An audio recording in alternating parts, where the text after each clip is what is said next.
அன்னையாய் தந்தையாய் அனைத்துமாய் நம்மை வழிநடத்தும் ஆசான் அருள் தந்தை வேதாத்ரி மகர்ஷி அவர்களின் பொற்பாத கமலங்களை வணங்கி ஆழ்ந்த தவ உணர்வில் நல்லதொரு சிந்தனையே உடல் நலத்தை சீரமைத்து ஓய்வித்த குருவே வாழ்க. வாழ்க வளமுடன். சிறப்பான தவத்தினை வழிநடத்திய அம்மா அவர்களுக்கும், நம்மோடு இன்று இணையதளத்தில் இணைந்துள்ள இருபால் மெய்யன்பர்களுக்கும் இனிய காலை வணக்கங்களையும் வாழ்த்துக்களையும் தெரிவித்து மகிழ்கிறேன். நல்லதொரு தலைப்பு, ஒதுக்கு ஒதுங்கு வாழ்த்து. ரொம்ப கஷ்டமான ஒரு விஷயம். முதல்ல ஒதுக்கணும், நாம ஒதுங்கிக்கணும், அப்புறம் வாழ்த்தி மகிழணும். சரி, நம்ம பிறந்தாச்சு, பிறந்ததாலதான் வாழ்ந்துகிட்டு இருக்கோம் இல்லையா? பிறப்போ இறப்போ நம்ம கையில இருக்கா? கிடையாது. ஜனனம் மரணம் இரண்டுமே இயற்கை. அங்க அந்த பிரபஞ்சத்துக்கு தான், அந்த இறை சக்திக்கு தான் அந்த கணக்கு தெரியும். நாம நமக்கு அத பத்தி தெரியாது.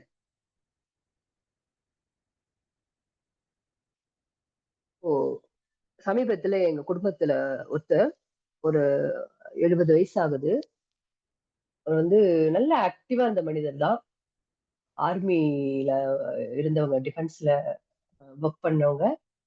சடனா ஒரு 6 மந்த்ஸுக்குள்ள அவங்களோட ஹெல்த் பாத்தீங்கன்னா அவ்வளவு ஒரு டவுன்ஃபால். பெட் ரிட்டர்ன் ஆயிட்டாங்க. ஒரு நாள் உடம்பு ஜாஸ்தியாச்சு, சோடியம் குறைஞ்சு போச்சுன்னாங்க, கூட போச்சுன்னாங்க, வீங்கி ஏதோ காம்ப்ளிகேஷன்ஸ். அட்மிட் பண்ணாங்க, ஐசியூல இருந்தாங்க. ஐசியூல வச்சு பிரயோஜனம் இல்ல, பணம் வேஸ்ட் பண்ணாதீங்க, நார்மல் வார்டுக்கு அனுப்பிச்சிருங்கன்னாங்க. நார்மல் வார்டுக்கு மாத்திட்டாங்க, ஜென்ரல் வார்டுல மாத்திட்டாங்க. ஜென்ரல் வார்டுல மாத்திட்டு வச்சு பிரயோஜனம் இல்லை, வீட்டுல வச்சு பாத்துக்கோங்கட்டாங்க. வீட்டுல வச்சு பாத்துக்காங்க. Is counting is days. But நம்மளால அவரோட அந்த இன்னைக்கு இறந்துருவாரு நாளைக்கு இறந்துருவாரு நம்ம சொல்ல முடியுமா? அந்த ஜீவனுக்குள்ள என்னென்ன விஷயங்கள் என்ன நடக்குது அந்த ஆன்மாவுக்கு மட்டும்தான் தெரியும். அன்கான்சியஸா தான் இருக்காரு. என்ன செய்யறோங்கிறது அவருக்கு தெரியாது. அப்படிதான் இருக்காங்க. பட் அதை சொல்ல முடியுமா? எதுவுமே நம்ம கையில இல்லை இல்லையா? எந்த விஷயமே மரணம் எப்ப நடக்கும் அப்படிங்கிறது நமக்கு தெரியாது. பிறக்கும் நேரத்தை முன்கூட்டியே சொல்ல முடியுமா? கணிக்க முடியுமா? அதுவும் தெரியாது. ஆனா இந்த பிறப்புக்கும் இறப்புக்கும் இடையில ஒரு விஷயம் இருக்கு. அதுதான் நமது இந்த வாழ்க்கை. அது நம்ம கையில இருக்கு இல்லையா? கடந்த காலம், எதிர்காலம், நடுவுல இந்த நிகழ்காலத்தான், இந்த நடுவுல இருக்க நிகழ்காலம் நம்ம வாழ்க்கை தான் நம்ம கையில இருக்கு. அப்ப நம்ம வாழ்க்கையை நம்ம எப்படி அமைச்சுக்கலாங்கிறதும் நம்ம கிட்ட இருக்கு. அப்படித்தானே?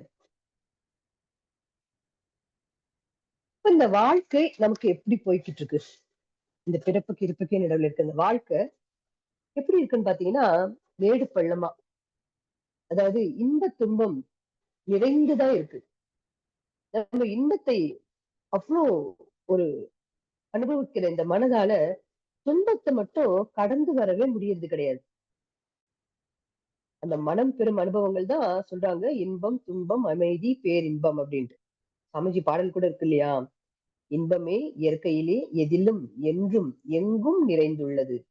அனுபோகத்திற்கு இன்பத்தின் அளவு முறை மாறும் போது ஏற்படும் ஓர் பொருத்தமிலா உணர்ச்சியே தான் துன்பம். இன்பத்தின் மறுபெயராம் துன்பமாயும் இரண்டும் அறிவின் அலைகளாயும் கண்டேன் அப்படிங்கிறார். ஆனா இன்பம் துன்பம்லேதான் நிக்கிற மொழி, அதுக்கு அடுத்தது அமைதி பேரின்ப நிலைக்கெல்லாம் போறதுல ரொம்ப சிரமமா இருக்கு. ஏன் இன்பத்தை அனுபவிக்கிற மனது அந்த துன்பத்திலேயே அப்படியே சிக்கி நின்னுடுது. இப்படிலாம் துன்பப்படுறாங்க, ஏன் துன்பப்படுறாங்க அப்படின்னு பார்க்கும் பொழுது, முதல்ல துன்பப்படுறது நமக்கு தெரியும். துன்பப்படுறதுக்கு காரணம் நமக்கு தெரியும். சாமிஜி சொல்றாங்க இல்லையா, பதிவுகள் தான். நம்ம பிறப்பே இந்த பதிவுகளால் தான். நம்ம கிட்ட நம்ம பிறக்கும் பொழுதே நாம சஞ்சித கர்மா, அந்த ஓப்பனிங் பேலன்ஸோடு தான் பிறந்திருக்கோம். தந்தை தாய் இருவரும் ஒன்று சேர்த்து தழைத்ததொரு உடலாகி உலகில் வந்தேன். அப்ப அங்க வரும்போதே என் முன் செய்த வினைகள் எல்லாம் என் சொத்தாச்சு. அந்த இன்னொரு பாடல்ல சொல்றாங்க, குரு வணக்கத்துல. சோ அது நம்ம கூட அந்த குரு வணக்க பாடல்லயே வருது. சோ அதுதான் நம்ம ஓப்பனிங் பேலன்ஸோட வரும். அதுல டாமினேட்டிங்கா இருக்கிறது வந்து துன்பம் சொல்லி நாம ஃபீல் பண்றோம். இன்பமும் இருக்கும், நல்ல பதிவுகளும் இருக்கு, மற்ற எதிர்மறையான பதிவுகளும் இருக்கு. ஏன்னா கர்மாங்கிறது நம்ம பொதுவா கர்மானாலே என்ன நினைச்சுக்கிறோம்? பாவப்பதிவுகள் மட்டும்தான் நினைச்சுக்கிறோம். ஆனா கர்ம வினை என்பது, பதிவுகள் என்பது புண்ணியம், பாவம் 2ம் சேர்ந்ததுதான். நம்ம கிட்ட புண்ணியமும் இருக்கிறதுனாலதான் நமக்கு குரு கிடைச்சிருக்காங்க. இல்லையா? அப்படித்தானே? அப்பா, அப்பா செய்த புண்ணியமோ, நமது மூதாதையர்கள் செய்த புண்ணியமோ, நமக்கு இப்பேற்பட்ட அருமையான குரு நமக்கு கிடைச்சிருக்காங்க. ஆனா நம்ம என்ன பண்றோம்? அதை கொண்டாட, அதை அனுபவிக்க, அதை தவறி அந்த பாவப்பதிவில் அடையாளமா ஒரு துன்பத்திலேயே உழன்று அதுல இருந்து மீள முடியாத கஷ்டப்படுறோம். அதுதான் இந்த மனித மனம் படும் பாடு. இதிகாசம் நமக்கு தெரியும். இதிகாசத்துல அதாவது ராமாயணம், மகாபாரதம் இதிகாசங்கள். அதுல சீதை சொன்ன ஒரு நீதி, மனிதர்களை துன்பம் ஏன் துரத்துகிறது? நமக்கு ஒருத்தர் துன்பம் கொடுக்கும் பொழுது நாம என்ன பண்றோம்? அவங்க கிட்ட கோபப்படுறோம், பழிக்கு பழி வாங்கிடணும் துடிக்கிறோம். ஆனா அது தவறான செயல் அப்படிங்கிறாங்க சீதாதேவி. நமக்கு ஒரு துன்பம் ஏற்படுகிறது என்றால் அதற்கு காரணம் நாம் முன் செய்த வினை பயன்தான். நமக்கு துன்பம் விளைவிக்கும் பொழுது நாம் அவரோட கோபம் படாம பழிக்கு பழி வாங்க நினைக்காமலும் பொறுத்து கொள்ளணும் அப்படிங்கிறாங்க. இது எப்ப சொல்றாங்க, யார்கிட்ட சொல்றாங்கன்னு பார்க்கும்பொழுது நமக்கு அந்த கதையெல்லாம் தெரியும். ராமாயணம் முழுமையாவே தெரியும் எல்லாருக்குமே. சீதையை ராவணன் நயவஞ்சகமாக கவர்ந்து அசோகவனத்துல சிறையடைச்சிடாங்க. சோ அவரை வந்து அவங்களை கல்யாணம் பண்ணிக்கணும், திருமணம் செய்து கொள்ளணும் அப்படின்னு அவருக்கு ரொம்ப ஒரு ஒரு இது. அப்ப அந்த அசோகவனத்துல சீதையை கவனிக்க சொல்லி நூற்றுக்கணக்கான அரக்கிகள் அவங்க வந்து பாத்துக்க சொல்லி வச்சிருக்காங்க. எப்படியானு சீதையை சம்மதிக்க வைக்கணும், அதுக்குன்னு சில பேரை நியமிச்சு வைக்கிறாங்க.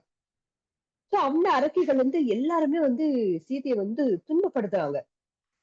ஒரு சிலர் நல்லா கவனிச்சுக்கிறாங்க, ஒரு சிலர் முக்கால்வாசி பேர் என்ன சொல்றாங்க, அவங்களை எவ்வளவு ஹரேஸ் பண்ண முடியுமோ, எவ்வளவு துன்பத்தை கொடுக்க முடியுமோ கொடுத்து அந்த துன்பத்துல மீள முடியாம சீதை வந்து ஒத்துக்கணும், நான் ராவணனை திருமணம் செய்துக்கிறேன்னு ஒத்துக்கணும் அப்படின்னு சொல்லி அவ்வளவு ஒரு கொடுக்குறாங்க.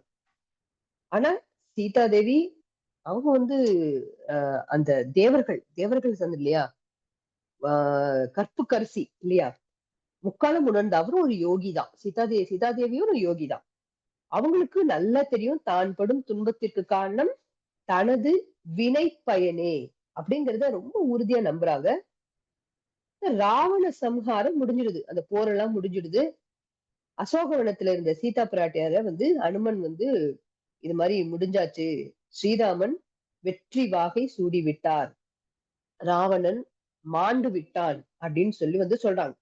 அதை கேட்டோன்னே சீதாவுக்கு மகிழ்ச்சி. அப்போ வந்து நல்ல வேளை நான் உயிர்த்திருக்க நேரத்துல என்ன வந்து நீ காப்பாத்தின, ஏன்னா கண்டேன் கற்பிலுக்கு அணியேன்னு சொல்றாரு இல்லையா.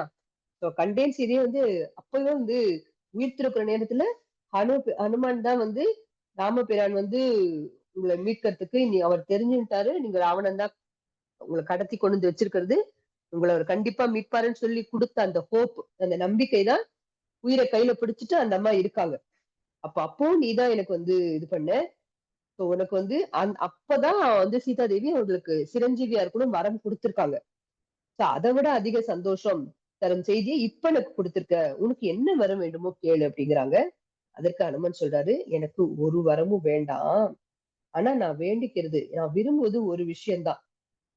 ரொம்ப பல மாதங்களாக உங்களை படாப்படுத்தின இந்த அரக்கிகளை நான் தீயில இட்டு கொளுத்தணும், அதுக்கு நீங்க எனக்கு அனுமதி கொடுக்கணும் அப்படின்னு சொல்லி அனுமன் வந்து சீதாதேவிட கேக்குறாங்க. ஆனா சீதாதேவிக்கு அனுமனோட கோரிக்கையில துளியும் உடன்பாடு இல்ல. என்ன சொல்றாங்க அனுமனை பார்த்து, நீ நினைக்கிறது மாதிரி இந்த அரக்கியர் என்னை துன்புறுத்தி இருந்தாலும் அதற்காக திரும்ப அவங்கள தண்டிக்கிறதுல எனக்கு சம்மதம் இல்லை. நான் இப்படி துன்பம் அனுபவிக்கிறது காரணம் நான் செய்த செயலின் விளைவுதான். நான் என்னைக்கோ செய்த என்னுடைய கர்ம வினைதான் என்ன இத்தனை பெரிய துன்பத்திற்கு என்ன ஆளாக்கி இருக்கு. குறிப்பா வந்து அவங்க கோடிட்டு சொல்றாங்க. என்ன வந்து ரொம்ப தெளிவா என் கணவர் ஸ்ரீராமச்சந்திரமூர்த்தி ஒரு கோடு அவங்க சொல்லி, இந்த இத விட்டு லக்ஷ்மணன் உன்னை பார்த்துப்பான். நீ இருன்னு சொல்லிட்டு அந்த மாயமான் மேல ஆசைப்பட்டு அவர் மாயமான் வேணும்னே அவர் சொல்லிட்டு லக்ஷ்மணன் சொல்றது கேட்டு இருன்னு சொல்லிட்டு அது அவர் கிளம்பி போறாரு. அப்ப வந்து ராவணன் பொய்யாக குரல் எழுப்பி ராமன் குரல் எழுப்பி சீதையை கொண்டு வந்துன்னு பார்க்கும்போது லக்ஷ்மணன் சொல்ல நீ போய் ராமனை காப்பாத்தணும் அப்படின்னு சொல்லும்போது லக்ஷ்மணன் முடியவே முடியாது. ஏன்னா அவர் வந்து சகோதரருக்கு அவரோட வார்த்தை தான் அவருக்கு. சீதாதேவி விட்டு நகரக்கூடாது. முழுக்கால பகலா தூக்கம் இல்லாம பாத்துக்கிறாரு. அவ்வளவு சொல்லியும் நீ கண்டிப்பா நீ கேட்டுதான் சொல்லி சீதாதேவி கண்டிப்பா சொன்ன உடனே ஒரு கோடு போட்டு இப்ப கூட நம்ம எல்லா இடத்துலயும் லட்சணம் போட்ட கோடு சொல்லுவோம். அது ஒரு கோடு போட்டு இந்த கோடு விட்டு நீங்க தாண்டக்கூடாது. என்ன ஆனாலும் எதா ஆனாலும் நீங்க தாண்டக்கூடாது. நான் வந்து என் அண்ணனோட திரும்பி வரேன் அப்படின்னு சொல்லிட்டு அவர் போயிட்டாரு. ஆனா இந்த அம்மா என்ன பண்ணாங்க? அந்த கோட்டை தாண்டினாங்க. சோ அந்த அந்த பண்ணின அந்த தவறுதான் அந்த வார்த்தைகளை மீறினதுதான் இன்னைக்கு நான் வந்து எனது இந்த பிரச்சனைகளுக்கு காரணம். அதனால நீ வந்து அரக்கியர்களை எதுவும் செய்யாத. ஏன்னா அரக்கியரா இருந்தாலும் அவர்களும் பெண்கள் தான். அவருக்கு நீ தீங்கு செய்தனா உனக்கு இன்னும் பெரும் பாவத்தை உனக்கு வந்து சேர்ந்துடும் அப்படின்னு சொல்லி புரிய வைக்கிறாங்க. அப்ப நமக்கு மற்றவர்கள் துன்பம் தருகிறான்னா அதற்கு காரணம் நாம் முன் செய்த தீவினை பயன்தான். இதுதான் மகாபாரதத்துல கூட என்ன சொல்றாங்க, அந்த கதையை நமக்கு அந்த இதிகாசமும் அதைதான் உணர்த்துறது. சோ எல்லா இது கதை எலமெண்ட் சப்ஜெக்டுக்குள்ள வரலாம்.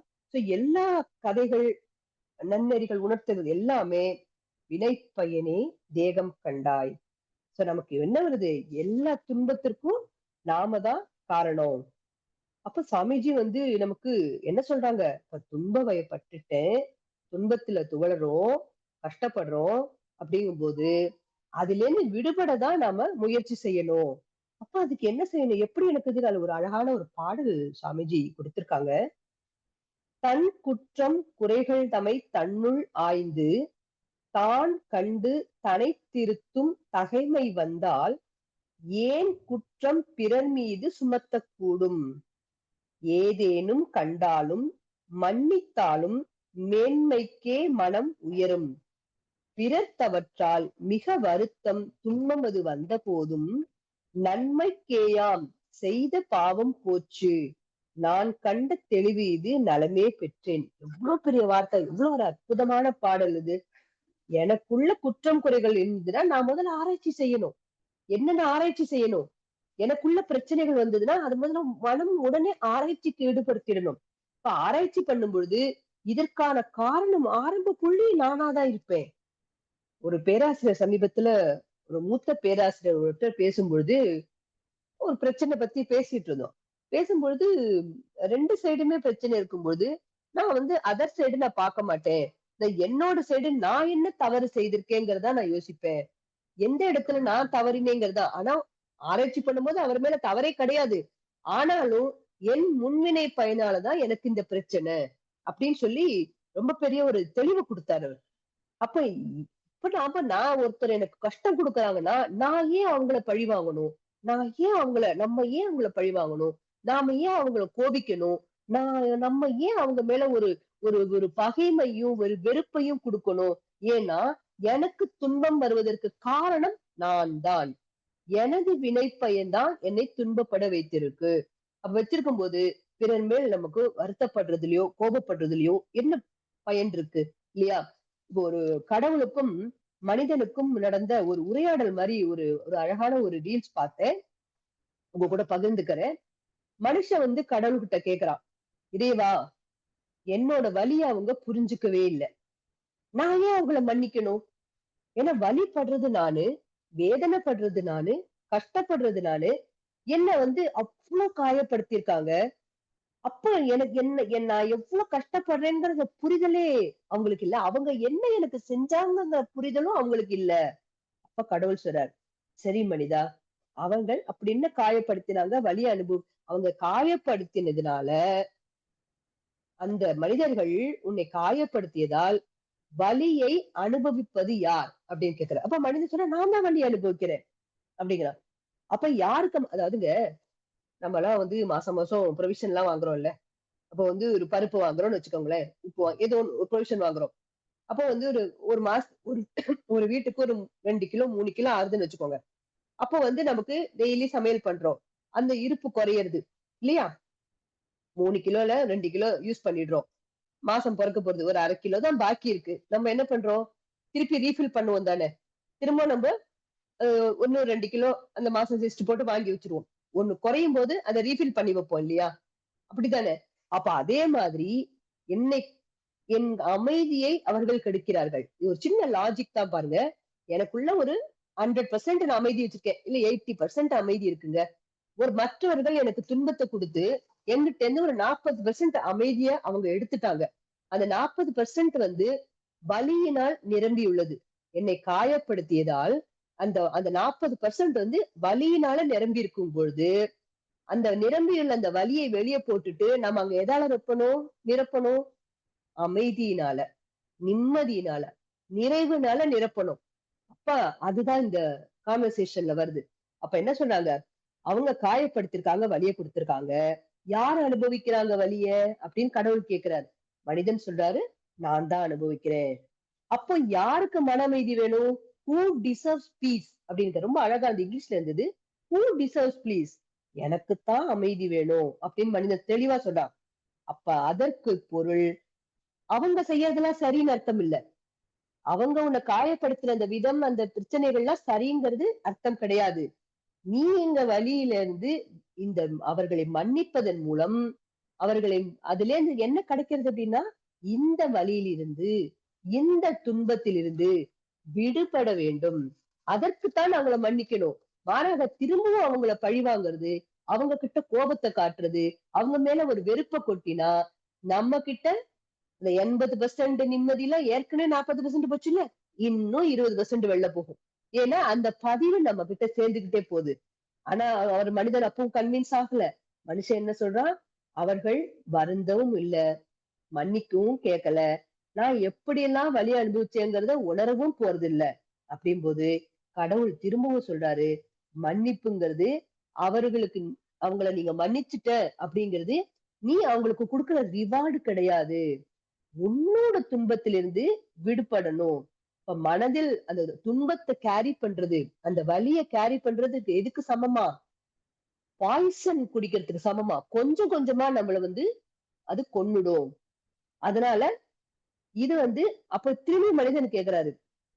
அப்ப எந்த பதிலுமே சொல்லாம, நான் ரியாக்டே பண்ணாம இத விட்டுடணுமா? அப்படிங்கும்போது, ஆமா. நீ இத ரியாக்ட் பண்ணாம, அவர்களை மன்னித்து, ஒதுக்கி, ஒதுங்கி எத ஒதுக்கணும்? அந்த நிகழ்வ ஒதுக்கணும். மனிதர்களை அல்ல. மனிதர்களிடம் அன்பு செலுத்தணும். இல்லையா? ஒதுக்கி, ஒதுங்கி வாழும் பொழுது, அது எங்க கொண்டு சேர்க்கும் தெரியுமா? உன்னை காயப்படுத்துறவர்கள் உனக்கு எப்படின்னா, அவங்கள ஏன் இது பண்ணணும்?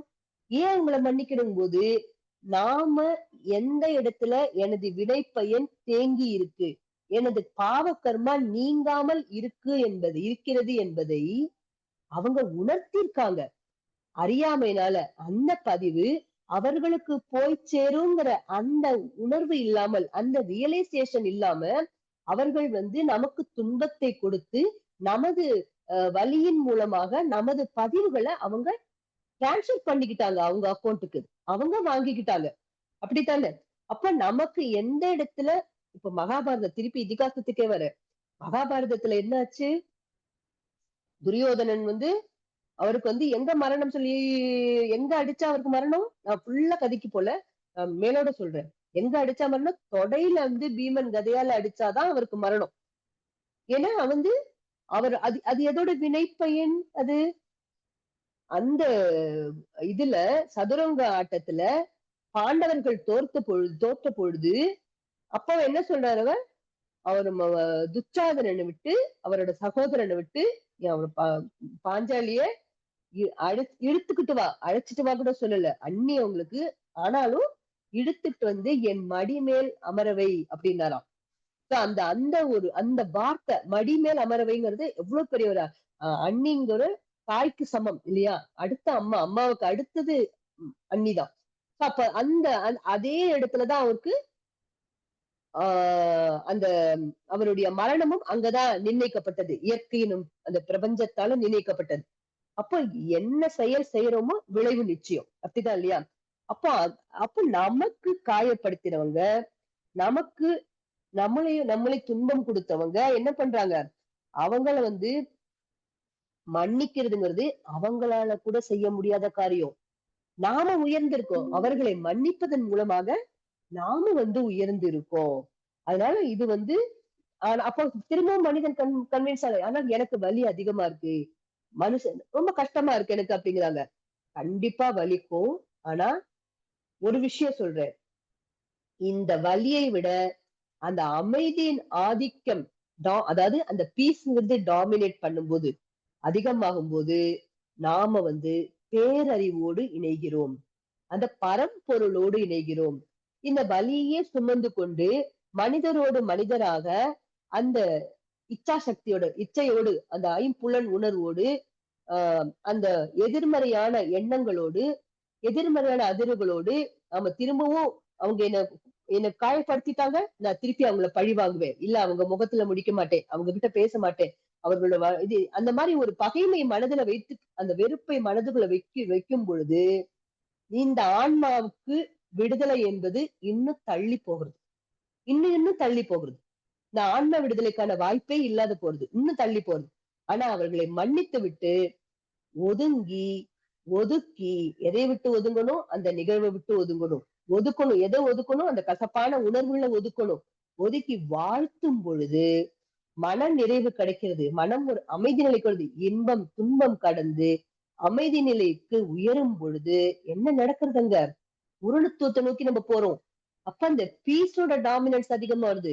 இந்த தேவையில்லாத உணர்வுகளோட டாமினன்ஸ் குறைஞ்சு குறைஞ்சு குறைஞ்சு அந்த பூரணத்துவ நிலைக்கு அமைதிக்கு போகும்போது நம்ம பேரின்ப நிலைக்கு போயிடுறோம். ஏன்னா பரம்பொருளோடு இணையும் பொழுது இடையிறதுங்கிறது பேரின்ப நிலை இல்லையா? அப்போ அவங்க காயப்படுத்துறவங்களுக்கு என்ன காயப்படுத்திட்டாங்களே, நான் அவங்களை மன்னிச்சுட்டேன், நான் மறந்துட்டேன். இப்ப காயப்படுத்துறவங்களுக்கு அவர்கள் செய்த வினை பயனுக்கு அவர்களுக்கு இயற்கை சட்டத்தில் கண்டிப்பாக அதற்கான பதில் உண்டு. ஒரு சின்ன கதை, இன்னொரு கதை ஒண்ணு படிச்சேன். ஒரு சின்ன கதை ரொம்ப நல்லா இருந்தது. உங்களுக்கு எல்லாருக்கும் தெரிஞ்சிருக்கும். ஒருத்தர் இருக்காரு, ஒரு ரிஷி. அவர் என்ன பண்றாரு, யமலோகத்தை சுத்தி பார்க்கணும்னு ஆசைப்படுறாரு. அவருக்கு யமதர்மன் சரி வந்துட்டாரு, அங்க யமலோகத்துக்கு வந்துட்டாரு. இவர் கேட்ட உடனே சரி நீங்க சித்திரகுப்தனை கூட அனுப்புறேன், நீங்க சுத்தி பார்த்துட்டு வாங்க அப்படின்னு சொல்லி சொல்றாரு. அந்த ரிஷி யமனுக்கு இது பண்ணி சித்திரகுப்தன் கூட சுத்தி காட்டுறதுக்கு ஒரு கைடு மாதிரி போறாரு. போயிட்டு இந்த யமலோகம் பாத்தீங்கன்னா இதெல்லாம் கற்பனை கதையதான். ஆனா இதுக்குள்ள ஒரு நமக்கு ஒரு ஒரு பாயிண்ட் நமக்கு சொல்றது இந்த செயல் விளைவுக்கு. சரிங்களா? சோ யமலோகத்தை சுத்தி பார்க்கும்போது அங்க ஒவ்வொன்றும் பாத்தீங்கன்னா அந்த இடம் பாகுபாடற்ற பாரபட்சமற்ற நீதி நிலைநிறுத்தப்படும் தர்மம் அங்க நிலைநிறுத்தப்படுதான். அதனாலதான் அவர் தர்மராஜன் பேரு. அங்க உயர்ந்தவர் தாழ்ந்தவர் பணக்காரர் ஏழை எல்லாம் கிடையாது. தப்பு செய்தா தண்ணி குடிக்கணும். உப்புத்தின்னா தண்ணி குடிக்கணும். தப்பு செய்தா தண்டனையை அனுபவிக்கணும். யாரா இருந்தாலும் அங்க யமலோகத்துல தண்டனை நிச்சயம். அதை பார்க்க ரிஷி ஒவ்வொரு தண்டனையும் பார்க்கும்போது ஆடி போயிட்டாராம். இப்படி எல்லாம் இருக்கா அப்படின்னு சொல்லிட்டு தண்டனைக்கான காரணங்கள்லாம் பார்த்து அந்தந்த காரணங்களுக்கு தகுந்த மாதிரி துல்லியமா அவங்க அந்த தண்டனைய அவங்க யமலோகத்துல அவங்க வச்சிருக்காங்க. இப்படி தண்டனை கிடைக்குன்னு தெரிஞ்சும் ஏன் இந்த மனிதர்கள்லாம் பாவம் செய்யறாங்க, இவ்வளவு தண்டனை இருக்கு, நீ பாவம் செய்துட்டே இருக்கான்னு சொல்லி அவருக்கு ரிஷிக்கு அவ்வளவு ஆச்சரியம். அப்ப மனிதர்கள் தாங்கள் பாவங்களுக்கு அனுபவிக்கும் இந்த கொடூரங்கள் ஆனாலும் சஞ்சலம் பண்ணல. அந்த பாசங்களுக்கு அப்பாற்பட்ட எல்லாத்தையும் கடந்து சித்தி பல பெற்ற முனிவர் இல்லையா இவரு. சந்த இடங்கள்ல சித்திரகுப்தனை திரும்பி பாப்பா, சித்திரகுப்தன் அவருக்கு எக்ஸ்பிளைன் பண்ணிட்டே வருவார். இப்படி நடந்து வரும்போது ஒரு 5 அடிக்கு ஒரு கல் பாறையை பாக்குறாரு. ஒரு கற்பாறை பார்த்தோன்னே இது என்ன கற்பாறை அப்படின்னு கேக்குறாரு. ஒண்ணுமில்ல மகாமுனி, ஒரு சின்ன பையன் அவன் என்ன பண்ணிருக்கான், அவனுடைய பாவம் தான் இப்படி கல்லா வளர்ந்து நிக்குது அப்படின்னு சொல்றான். அப்ப சிறுவன் செய்த பாவமா, அது என்ன பாவம் அப்படின்னு கேட்ட உடனே பூலோகத்துல ஒரு முனிவரின் ஆசிரமத்துக்கு தினமும் பல அதிதிகள் வருவாங்களாம். முனிவரும் வருவங்கள்லாம் உட்கார்ந்து அன்போட வரவேற்று அவங்களுக்கு வயிறு நிறைய நல்லா நிறைவா அவருக்கு உணவு கொடுக்கறது அவரோட வழக்கம். ஆனா அந்த முனிவருக்கு ஒரு பிள்ளை, அந்த பிள்ளை என்ன பண்றா, ரொம்ப சேட்டை பிடிச்ச விஷமம் செய்கிறவன். தினம் என்ன பண்ற குறும்பு பண்ணிக்கிட்டே இருப்பாராம். அதிதி அவர்களோட பரிமாறுற உணவுல சின்ன சின்ன கற்களை போட்டு அவங்க சாப்பிடும்போது அந்த கல்லு மாட்டி அந்த கஷ்டத்தை பார்த்து ரசிப்பானாம். அப்படி அந்த அதிதிகளுக்கு செய்த பாவம் தான், அந்த கல்லுதான் சேர்ந்து சேர்ந்து சேர்ந்து சிறுவன் வளர வளர இந்த சிறு பாறையாக இப்படி வளர்ந்து நிக்கிறது.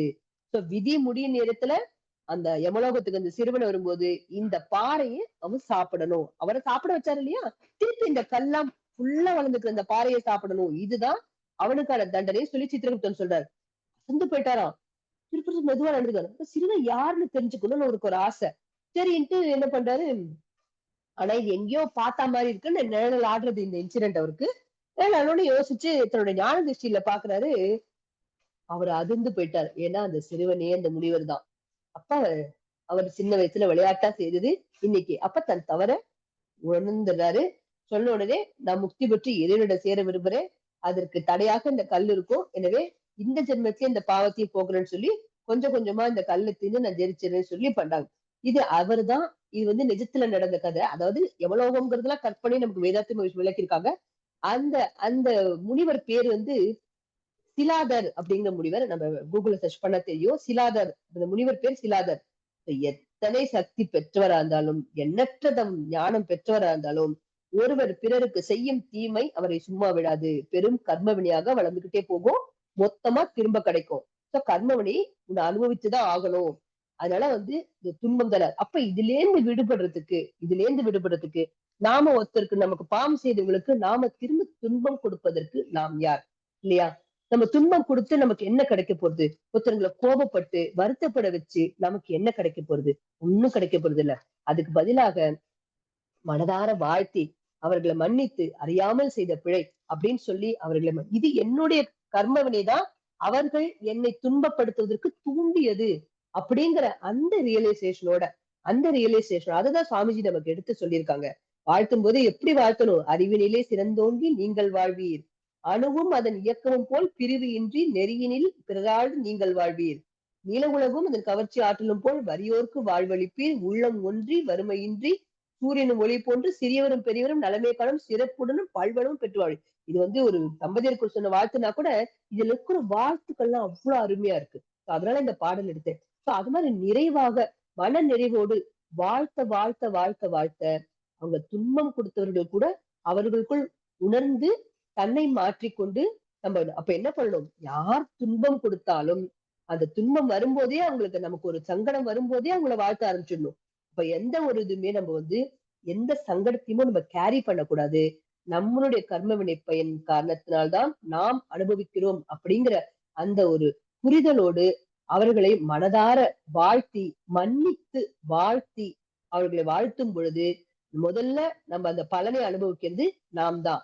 நமக்கு பிறகு நமது சந்ததிகள் அந்த பலனை அனுபவிப்பாங்க. இல்ல அந்த திரும்பி அவர்களை தண்டிக்கிறேங்கிற பேர்ல அந்த வெறுப்பையும் பகைமையும் அந்த இடைவெளியும் இன்னும் அதிகப்படுத்திட்டே போகும்பொழுது அவர் இரு உறவுகளுக்கு இடையே உள்ள அந்த நல்லிணக்கம் சிதைந்து அவர்கள் அது ரெண்டு உறவுகளுக்கே என்ன ஆகும்? இன்னும் பிரிவு அதிகமாகும், வெறுப்பு அதிகமாகும். அந்த வெறுப்பு, அந்த கோபம், மனது வருத்தம் அதெல்லாம் அந்த அலைகள் தான், காந்த அலை. அது என்ன பண்ணும்? நம்மளுடைய ஒவ்வொரு முயற்சியும் நம்மளுடைய ஒவ்வொரு வளர்ச்சியும் அது தடையாக நிற்கும். அந்த விதத்துல நாம வந்து மன்னித்து மனதார மன்னித்து நம்ம வந்து எந்த ஒரு சங்கடத்தையும் ஒதுக்கி அதை நம்ம வந்து புரிந்து கொண்டு மனதார வாழ்த்தி இறைவோடு வாழ்வோம் என்று சொல்லி நல்லதொரு வாய்ப்பு வழங்கிய நார்வே மணமக்களை மன்றத்துக்கும் செவிசாய்த்த அனைத்து அன்பர்களுக்கும் நன்றி பாராட்டி மன மகிழ்வோடு நிறைவு செய்து கொள்கிறேன்.